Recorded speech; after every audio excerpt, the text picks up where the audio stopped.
Masaya nga at masarap sa pakiramdam ang sabay-sabay kayo at magkakaharap ng mga mahal mo sa buhay, pamilya mo na kumakain sa iisang hapagkainan.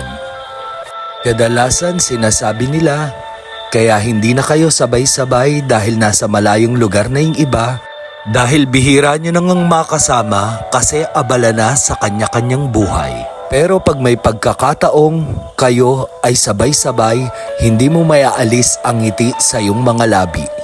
Nakakapanibago nga kapag abala na sila sa kanilang mga trabaho o nasa malayong lugar. Pero ang hindi nakakapanibago sa atin ay yung parang isa-isa na silang nawawala kahit magkakaharap kayo, magkakasabay at may oras. Dahil hindi na bago ang ganitong estilo. Yung isa-isa silang lalayo, aalis, aakyat, tutulog at may iwang ka sa lamesa. Ten, ten. Ten, ten. Ten. At dahil matik na at hindi na bago ang ganitong estilo, dahil sa hugasan, kailan kayo nagkasabay-sabay ng pamilya mo at naiwang ka sa lamesa?